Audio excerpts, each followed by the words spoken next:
Hello， 各位熒幕前嘅觀眾朋友，大家好啊！歡迎收睇我嘅節目頻道《凌晨空間之森寶師傅》，我係澳門嘅森寶師傅。今日好開心，又請到 Vicky 小姐，Vicky 教育風水師啊，上嚟咧做我哋嘅嘉賓，係好開心啊！今日好啦，咁今日咧會講一個話題咧，其實咧都會同阿 Vicky 小姐咧都有少少 idea 可以俾到我自己本人嘅，係啦，希望藉住今日咧呢個話題去分享更多俾大家啦。好啦，今日講個話題乜嘢先？我事不宜遲啊，咁啊〜首先講翻啦，我哋呢個情緒啦，同我哋嘅運氣啦，有啲乜嘢嘅關聯啊？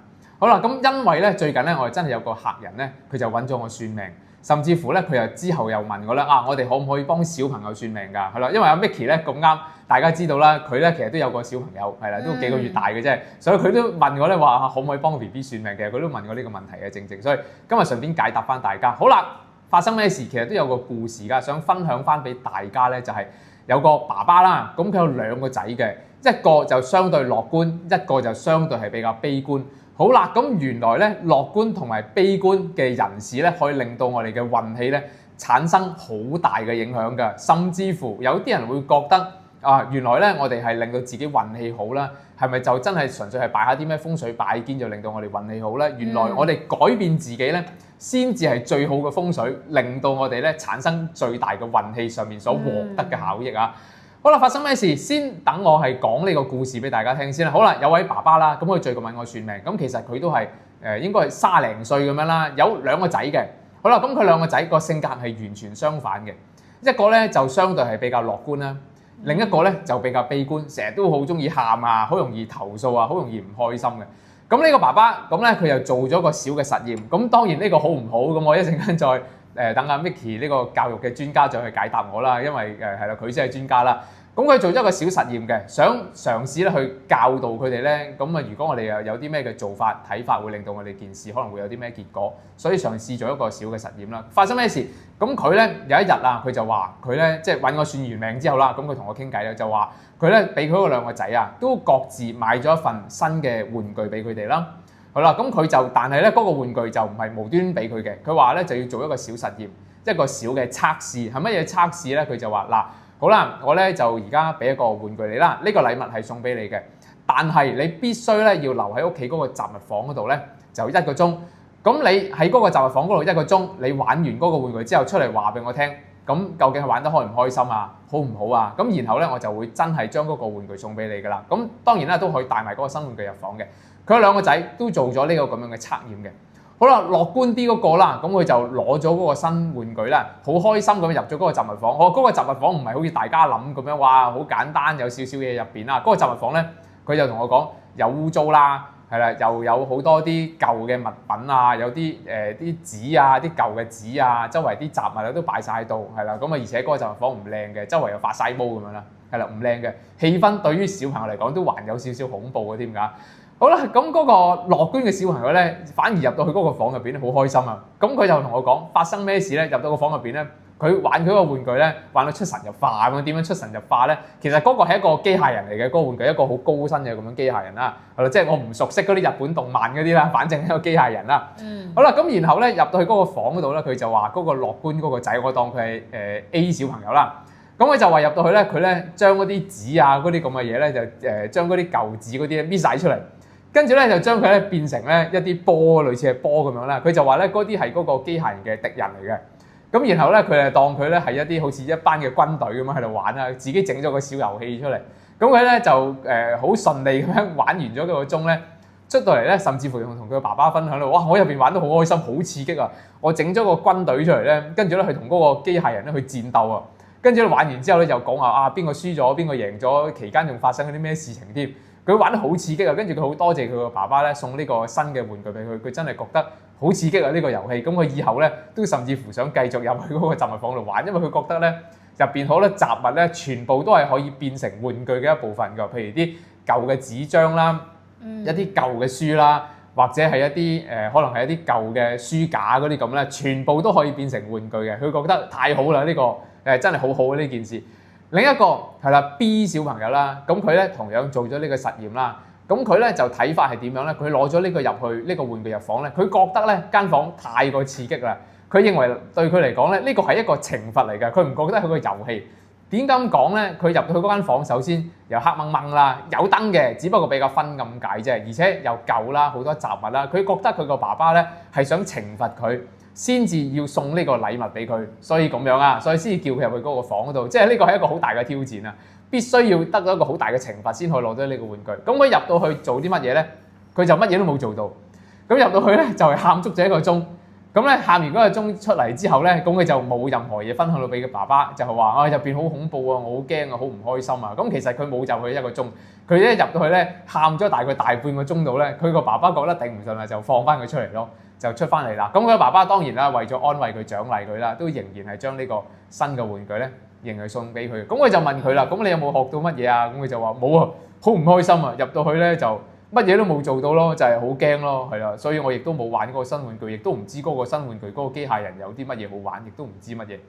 好啦，聽到呢度啦，唔知大家會唔會咧覺得咧有啲似我哋而家某啲人嘅工作嘅態度啊？嗱，有啲人可能入到去一個公司入邊咧，佢覺得哇呢個老闆好刻薄啊，要我咧做好多嘢啊，跟住咧同埋啲員工又唔好啦，跟住周邊啲同事咧個個咧都好似好唔開心啊咁樣啦。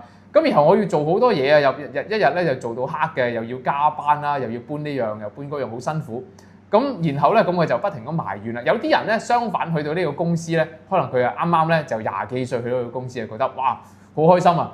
入到去咧，我好多嘢做啊，甚至乎咧我搬呢啲箱咧，覺得免費做 gym 添，可以覺得係咪？免費健身啊，都唔知幾好，出咗身汗咧，翻屋企仲加舒服，瞓得仲加好。咁然後咧又覺得雖然個老闆交好多嘢俾佢做啦，咁應該係個老闆咧睇得起我啦，覺得我年青力壯、年青有為啦，先至咧就交好多任務俾我。應該係個老闆覺得我好聰明，所以先咁做。係啦，兩種人咧可能會出現唔同嘅結果嘅，一個咧可能好快辭咗職咯，另一個甚至乎個老闆講呢個人傻傻地咁又幾好啊，好啦，升佢做 supervisor 啦，真係可能會有呢個機會㗎。我係想講，我係見過有咁樣嘅客人㗎，唔係冇㗎。好啦。咁首先問翻阿 Micky 小姐啦，咁啊覺得其實咧，我哋呢個情緒係咪又真係喺你嘅睇法，係咪話喺你嘅角度啦？係咪真係對於一個小朋友，甚至乎未來嘅行業啦，會覺得係咪真係有一個比較正面嘅提升，或者係啦，其實呢位嘅爸爸啦，佢咁樣去唔知叫唔叫佢懲罰啦？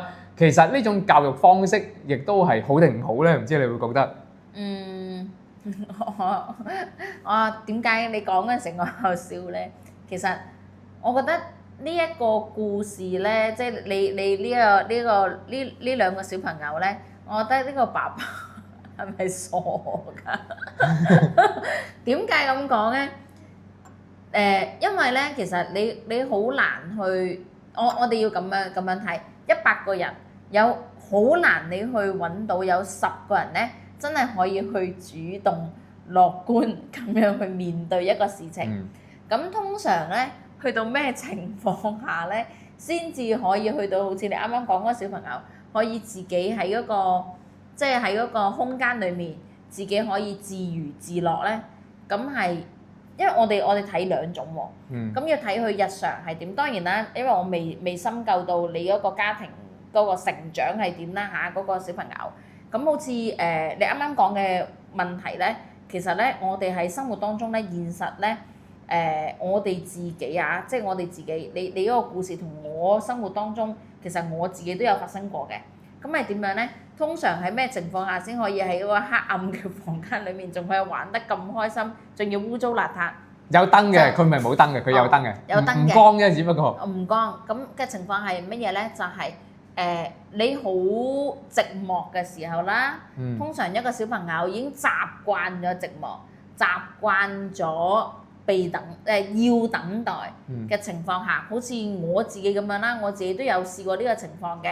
咁但係普遍嘅情況下，你好似我咁樣，我通常係咩情況啊？即係好似細個咁樣，話爸爸媽媽就一去第二度嘅時候就掉你去托兒所㗎啦。咁托兒所咧就瞓覺嗰陣時咧就揼你喺成千幾尺喎，揼你喺個廳度。咁托兒所係冇乜雜物嘅喎，即係冇乜花世界咁樣，個玩具都唔多嘅。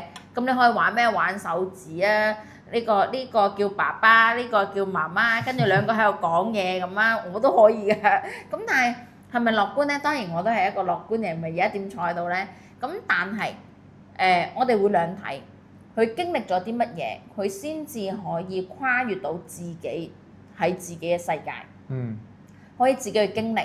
第二樣嘢就係啱啱你講另外一個咧就喊啦，呢個係一個正常嘅反應嚟哦，所以嘅。大部分人都會咁嘅。係啊，恭喜佢啊！佢個仔冇傻嘅，因為大部分嘅小朋友其實你唔好講話講埋俾你聽啊，淨係喺個廁所度開晒燈啊，突然之間開唔到門啊，小朋友都會喊啦，都會驚啦。你無論話我下面塞粒糖俾你，佢唔要啊唔要啊，我要出嚟，我要揾媽媽。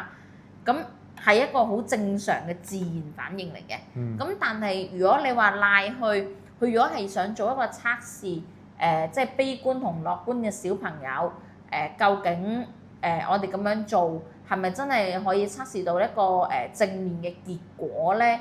咁其實我又覺得有兩睇咯，50%我覺得係可嘗試嘅，但係嘗試嘅地方咧，我覺得係需要有前後嘅一啲呵護咯，因為佢始終驚完出嚟啊嘛，咁佢唔驚嘅嗰個你就要去諗下啦。點解佢會唔驚咧？點解佢會可以喺入邊自娛自樂咧？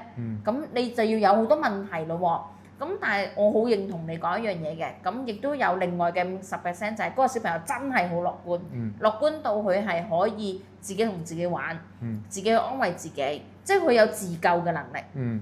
我會相信呢一樣嘢，因為我係處於喺呢一個狀態，即係好似我細個啱啱同你講咁樣，自己玩手指，玩完手指之後，咁啊跟住玩下玩下攰，咪瞓覺咯，係嘛？咁變咗我出嚟，我成長嘅過程當中，我都會比其他嘅小朋友係獨立啲嘅。咁嘅原因係因為乜嘢？因為我已經經歷過最黑暗嘅時期啦。同時間我喺黑暗嘅當中，我可以照顧到自己。我嘅特別，我而家當我長大咗嘅時候，我嘅心智亦都會跟住長大啦。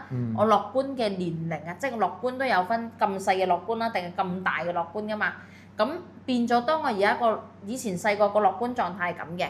而家就變咗咁大嘅情況底下，咁我就會更加可以支撐到自己咯。咁所以我都認同你講嘅，咁所以就要我哋家長要分析啦。你嘅小朋友係我哋所講嘅前期嘅50%係佢自救嘅能力啊，定係啱啱講過另外一個50%就係真係非常樂觀。係啦。不過我相信咧。即係冇話咁多嘅幸運嘅，其實我相信呢個世界大部分都係正常人嚟㗎。嗱，不過想講翻頭先嗰個實驗咧，係啦，我自己覺得嚟講咧就唔太可取嘅，其實好容易嚇親小朋友。我覺得呢個唔係一個太好嘅，係啦，唔係一個太好嘅實驗嚟嘅。咁咧，如果聽你咁講嘅話咧，反而我會覺得咧，即係我冇幫嗰兩個小朋友算命啦，我亦都唔知道係佢哋實質嘅底層嘅性格係點樣啦。當然因為聽你咁講，其實我都好多猜測嘅。我會覺得啊，其實嗰個所謂係特別樂觀嗰個小朋友咧，可能隱藏住咧係某啲嘅小問題，而可能個家長唔察覺嘅喎。好啦，不過我都講多少少先啦。其實咧呢個係個單親爸爸嚟嘅，係啦，咁佢自己一個就照顧兩個小朋友啦，所以都唔排除啊，可能或者平時存在某一個就可能係真係習慣咗寂寞嗰種感覺啦。我都唔排除呢個情況，所以我都係啦。咁啱啊 Micky 你又問我啦，話啊我哋小朋友幾時係適合去做算命啊？係啊，因為有啲人又話咩幾多歲之前唔好算喎，唔穩定嘅喎。有啲老人家仲誇張，唔好算命啊，越算越短命。係啦，成日想講翻呢樣嘢，其實都經常有人問我呢個問題嘅。咁我哋算命咁係為乜嘢咧？咁好多人成日以為咧算命咧就為咗可能中間咧有啲法術啊。算嗰陣時咧，可能會加插啲乜嘢，甚至乎會俾人哋偷運啊咁樣啦。其實我覺得咧呢樣嘢又太過迷信化嘅。講呢樣嘢，其實咧算命好簡單，呢個純粹一個統計學。即係譬如好似我哋以前初學算命嘅時候咧，我哋必然咧會揾下啲社會嘅名人咧出嚟算下嘅。譬如揾下啲李嘉誠啊、何鴻燊啊、比爾蓋茨啊，或者嗰啲重要嘅政治人物啊，嗰啲咁啊邊個我唔講啦。咁我攞出嚟，因為呢啲比較容易咧去上網揾到佢哋嘅出生日期、出生年月日。咁當然啦，時辰得12個啫嘛，你點都撞中一個噶嘛。中國地大物博，講緊14億人。係啦，咁你唔排除每日咧，可能咧都有1000幾2000人咧，不停咁係咁狂算嗰啲，係啦，不停咁樣算嗰啲社會上面嘅名人噶嘛。咁其實呢個係練習係好正常，所以其實咁久而久之，你話算得多就會短命啲，咁啊好似呢啲大叔咪好容易死。所以其實冇呢回事嘅，反而我會覺得咧，算命呢樣嘢個邏輯就係咧，係啦，幫我哋知道呢個人咧，即係幾時行運，幾時唔行運，幾時讀書好啲，讀咩學校咁呢個係啦，不特止啦。咁而且我會覺得咧係。可以即係睇翻清楚佢個底層嘅性格啦，我會覺得呢個先係重點啊，所以其實我都覺得呢個家長可能都會有需要咧睇睇佢嗰個佢聲稱特別樂觀嗰個小朋友會存在係某啲嘅小毛病啦。咁幾多歲開始可以咧？其實我會認為一出世就已經可以啦。嗯其實都好多㗎，有好多人可能出世嘅時候就已經係揾我算一算啦。咁我小朋友可能會擔心將來究竟佢應該係報讀啲咩嘅興趣班啊，或者將來佢個職業嘅發展方向，甚至乎我真係最近咧有幫過一個家長咧，佢係幫佢3個小朋友算命嘅。係啦，咁我一次過揾我幫佢3個小朋友算命。個原因佢點解忽然間會揾我算命咧？因為佢其中一個小朋友，其實佢3個小朋友嘅性格都唔一樣，但係其中一個咧，相對咧個性格有少少係特別嘅，佢就比較中意係收埋自己啊，唔係好中意講嘢啊。人哋一班人一齊出去玩好開心啦，佢就唔去嘅，寧願咧就匿埋啊咁樣啦。佢就話，而且佢平時咧個情緒咧都比較多嘅。咁我就發現咧，咁咧呢個家長咧其實都比較集中去可能擺啲精神咧。培養小朋友嘅學琴啊、游水啊，或者係即係樣樣皆精咁樣，希望咁樣啦。反而咧，我覺得佢忽略咗呢個小朋友咧，原來正係佢情緒嗰方面咧，先至係需要去認真去處理呢個問題。咁我就發現咗，好啦，講翻少少啲學術嘅字眼，佢偏印係特別重嘅，即係代表佢個人咧特別容易多一啲鑽牛角尖嘅想法啦。好重嘅時候，佢就真係好重嘅，咁容易甚至乎咧去到大個產生啲精神嘅毛病啊。所以咧，切合翻阿 Micky 啦，你嗰個教育嘅理念咧，其實我哋一啲小朋友咧，細個咧，如果佢係已經觀察到佢啲情緒嘅毛病，其實細個就要處理㗎啦。唔好話諗住咧，我哋去到大個佢自己會好啦。好似上次你講啊，有時我哋喺街咧見到啲人傻傻地嘅，自己去自言自語，甚至乎有啲人咧有暴力傾向，可能佢細個嗰陣時冇咁犀利㗎，可能純粹係中意擁下人啊啲小問題啦。但係如果我哋細個嘅時候，唔去重點咁去處理翻佢嘅問題咧，大個可能就真係會造成大問題。有句説話叫小時偷針，大時偷金啊嘛，係咪？所以其實咧，情緒呢樣嘢咧，真係都好重要嘅。我都會覺得呢位家長其實我都建議佢咧，即係睇嗰2個小朋友咧，係特別佢係單親啦，係啦，咁變咗佢照顧小朋友可能都心力上比較大啦，亦都可能會冇咁多時間去關心佢哋啦。所以我覺得係底層嘅。性格方面，我覺得都係要睇嘅，所以反而我哋睇個底層嘅性格啦，而唔係話算完啲乜嘢就話要拜啲乜嘢，做啲咩嘅法事就點。其實呢啲完全唔關事嘅，同算係冇任何關係，亦都唔存在咩算完就會偷咗人哋個運啊！不過回答翻你，偷運點偷啊？其實唔係咁簡單嘅，呢啲咁嘅嘢又要攞人哋嘅髮膚啦、血液啦，邊有咁簡單啊？邊個俾啲咁嘅嘢你啊？係咪？所以唔好過分迷信嘅。希望即係唔知解唔解答到阿 Micky 小姐你呢個問題咧？解答到，完全冇問題。好啦，咁啊，我覺得應該你哋都應該聽得明。好啦，咁啊，希望今日嘅分享咧，可以幫助到熒幕前嘅各位家長或者各位嘅父母啦。好啦，今日咧咁啊，先講住咁多先，多謝大家睇到咁多啦。大家如果中意呢條片嘅話咧，記得點讚、追蹤、轉發、撳埋個鐘仔去 subscribe 訂閱我哋啦。當我哋有新影片推出嘅時候咧，你就會第一時間睇到啦。仲有記住就係咧。Micky 小姐咧，佢就係呢個教育中心嘅一個導師啦。咁啊，同埋咧，佢亦都係叫做 Micky 幸福家庭風水師啊。記得如果想睇關於多啲咧小朋友嘅情緒上邊去點樣去管理，或者我哋唔係叫做管理啦，係啦，應該呢個詞係用得唔係好正確嘅，或者應該點樣去教一啲係啦，教一啲有情緒問題啊，或者係因為佢咧，其實佢都係做好多關於啲融合教育啊嗰啲咁樣嘅，所以佢亦都啲自閉症嘅小朋友佢都接觸好多嘅，所以佢呢方面都好有經驗，所以我先至會邀請佢上嚟同我哋今日做呢個咁樣嘅節目啦。好啦，所以大家亦都可以去關注翻阿 Micky 小姐嗰個嘅頻道啦。好啦，咁啊多謝大家收睇到呢度，或者有其他問題想問我，或者甚至乎 Micky 呢方面嘅教育有相關嘅，不妨喺下邊留言。有時間我或者我嘅小助手咧會盡快回覆大家啦。好啦，多謝大家先，拜拜。